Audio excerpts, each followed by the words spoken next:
प्रणाम। जय जिनेन्द्र। मैं सुरेखा शाह। हमने 5 करण देखे।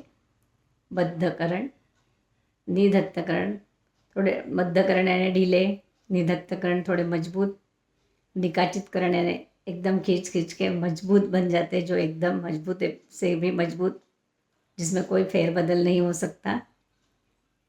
और उद्वर्तना, जिससे हम कर्मों की स्थिति और रस को बढ़ा सकते हैं। और अपवर्तनाकरण यानी कर्मों की स्थिति और रस को हम कम कर सकते, घटा सकते हैं। प्रदेश उतने ही रहेंगे पर स्थिति यानी समय और तीव्रता उसकी कम ज़्यादा हो सकती है। अब छठा है संक्रमणकरण। इसमें प्रकृति में परिवर्तन, बदलाव आता है। जैसे वेदनीय कर्म, वेदनीय का वेदनीय में ही, सजातीय में ही बदलाव आएगा। जैसे वेदनीय कर्म है तो उसको मोहन या अंतराय में नहीं जाएगा। वेदनीय में शाता वेदनीय का अशाता वेदनीय हो सकेगा। तुम शांत विचारधारा से बैठे हो, अच्छे भाव में बैठे हो, और कहीं किसी ने कुछ कह दिया, दिमाग घूम गया, गुस्सा आया, पूरा दिन खराब, नींद नहीं आती, पूरा शाता वेदनीय तुम्हारा अशाता में परिवर्तित हो गया।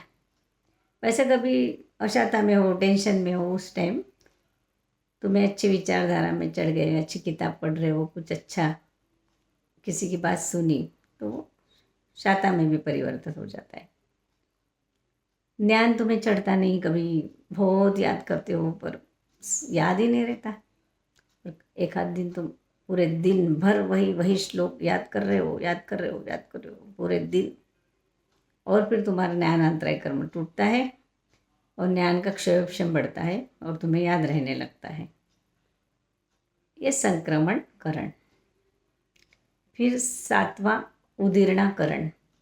उदीर्णाकरण से जो कर्म उदय में नहीं आए उसको उदय में ला ला के तोड़ना, इसको उदीर्णाकरण कहते हैं। जो अभी सत्ता में पड़े हैं कर्म, उदय में आने में अभी टाइम है, उसको समय नहीं है अभी, फिर भी हम उसको कैसे उदय में लाते हैं। तो समझो हमें बहुत ज़्यादा भूख लगी है और फिर हम सोचते हैं कि अरे पशु तिर्यंज के भोग में तो कितने दिन भूखे रहे होंगे, तो क्या हम यहाँ थोड़ी सी भूख नहीं सहन कर सकते?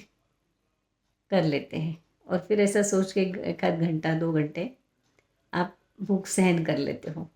तो ये कर्म उदय में आने में अभी टाइम है, उसको आप उदय में ला ला के तोड़ देते हो, उसको उदीर्णा कर्म कहते हैं।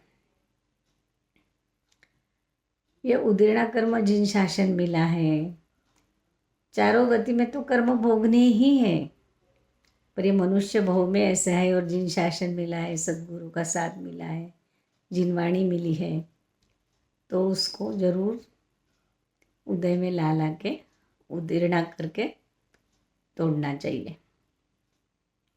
फिर 8वां उपशमकरण।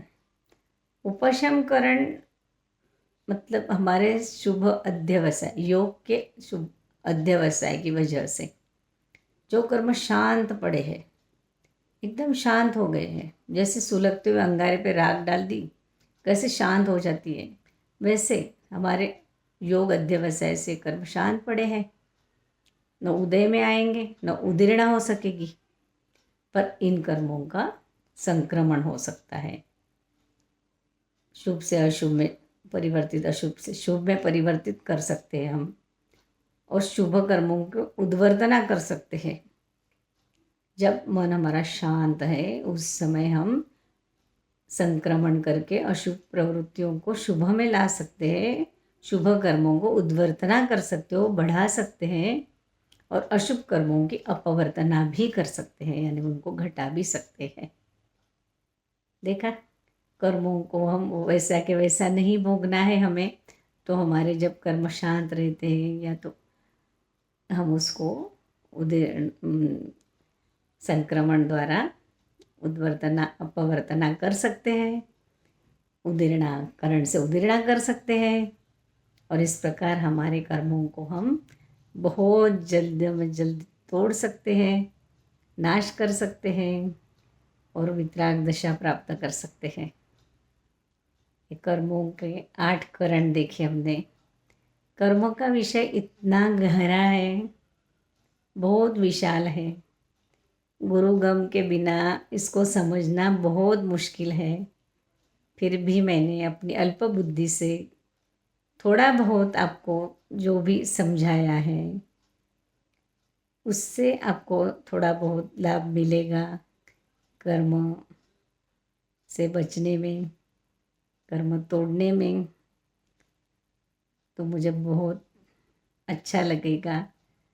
और जिनाज्ञा विरुद्ध, ये तो आपको समझाते समय जिनाज्ञा विरुद्ध कुछ भी मेरे से बोला गया हो तो मन वचन काया से मिच्छामि दुक्कडम।